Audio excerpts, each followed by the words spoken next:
নীলফামারীতে বুড়ি তিস্তা রিজার্ভার পুনঃখনন প্রকল্প বাস্তবায়ন নিয়ে মুখোমুখি অবস্থানে এলাকাবাসী ও পানি উন্নয়ন বোর্ড।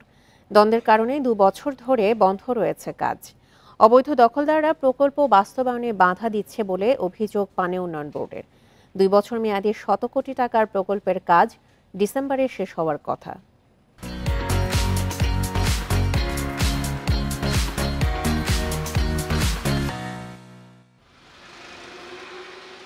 বুড়ি তিস্তা দেশের প্রথম সেচ প্রকল্প।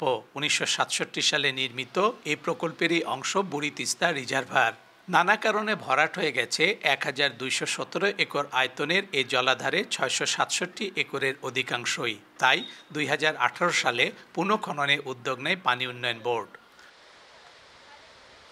৯৮ কোটি টাকায় ঠিকাদার নিয়োগের পর ২০২২ সালে শুরু হয় পুনঃখননের কাজ। তবে শুরু থেকেই এর বিরোধিতা করে স্থানীয়রা।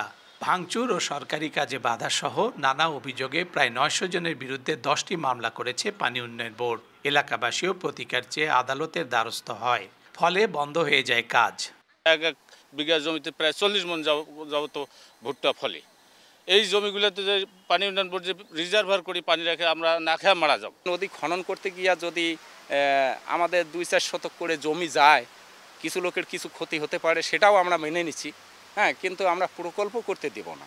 জনপ্রতিনিধি সহ ২১৮ জন প্রভাবশালী ব্যক্তিকে অবৈধ দখলদার হিসেবে চিহ্নিত করেছে পানি উন্নয়ন বোর্ড। দখল বজায় রাখতেই তারা প্রকল্প বাস্তবায়নে বাধা দিচ্ছে, এই অভিযোগ পানি উন্নয়ন বোর্ডের। এই প্রকল্পটা দীর্ঘদিন ধরে আমরা বাস্তবায়নের জন্য আমরা চেষ্টা অব্যাহত রেখেছি এবং জেলা প্রশাসন, পুলিশ প্রশাসন এবং আইন শৃঙ্খলা রক্ষাকারী বাহিনীর সাথে সমন্বয় করে আমরা কাজটা বাস্তবায়নের উদ্যোগ গ্রহণ করেছি। এই সমস্যার সমাধান করে ইনশাল্লাহ আমরা আশা করছি যে প্রকল্পটি অচিরেই আলোর মুখ দেখবে। পানি উন্নয়ন বোর্ড বলছে, প্রকল্পটি বাস্তবায়ন হলে ভূগর্ভস্থ পানির ব্যবহার কমার পাশাপাশি কমবে সারের ব্যবহারও। Hasibur Rahman, independent news, Nilphamari.